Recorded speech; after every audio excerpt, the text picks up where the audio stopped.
More than 1.2 million students dropped out of high school last year. It works out to 1 every 26 seconds. It's a big, complicated problem. Fixing it will take teachers, administrators, students, parents, politicians, and business. Joining me now to talk about it, Ed Rust, CEO of State Farm, the insurance company, former West Virginia Governor Bob Wise, now president of the Alliance for Excellent Education, and Dominique Farrar, who almost dropped out of school twice, but is still in school. Dominic, welcome to the program. Your friends call you Domino, right? Yes, they do, Domino. So tell me, you went through this program 26 seconds, yes, and you thought about dropping out a couple of times, yes, but you stayed in. Yes, I did. What did it mean to you? Why did you decide to stay in? Well, at first, when I was preparing to drop out at the Agricultural Food and Science Academy, I just wasn't interested in school. I wasn't interested in the traditional, how you say, just traditional right, academics. And when I was enrolled in the High School for Recording Arts, I began to actually become more focused in academics and in graduating until things got rough with my daughter and whatnot, paying child support. Right. So you're 19 years old and yes, you're a dad. Yes, ma'am. So like many people who are considering dropout, you are a grown-up and you're a kid at the same time. Right. Well, yeah. What kept me in school it was random, actually. I came to the school one day, and one of the facilitators, he's like the big brother facilitator, right, Dario, he was talking about the 26-second campaign. And when he said every 26 seconds somebody drops out of school. And that was going to be you. Yeah, exactly. So it was like, kind of smacked me in the face, like I want to be a statistic. I want to be, and plus being a recording artist, I want to, set an example. I want to be someone that everybody looks up to. You know what I mean?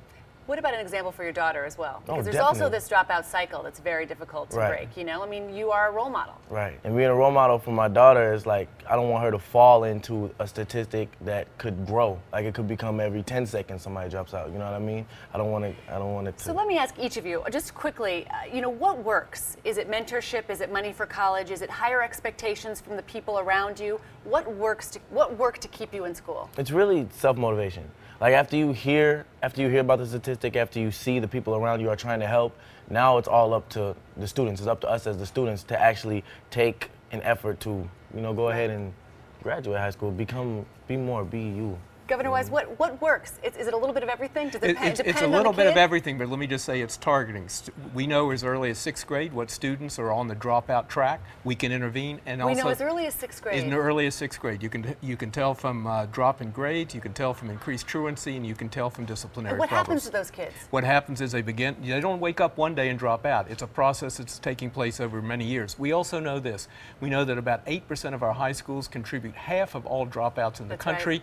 Right. They're dropout factories. The dropout factories. We need to target students as early as possible. We also need to target those schools that are producing the most dropouts. And Ed, from what you've seen in your affiliation with this, or your sponsorship of this program, 26 Seconds, what works?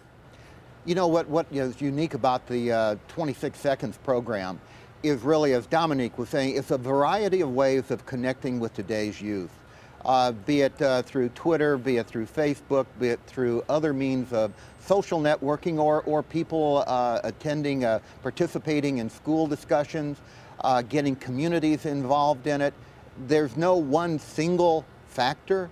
It's really getting our minds in a more holistic approach around reaching out to our young people and helping them understand the relevance of an education, the importance long term, and giving them a variety of ways of how do they get engaged and get exposed to that. Gentlemen, thank you so much for joining us. Ed Rust from State Farm, Governor Bob Wise, and also Dominique Farrar. Very nice to meet you. Best of luck to you and everything.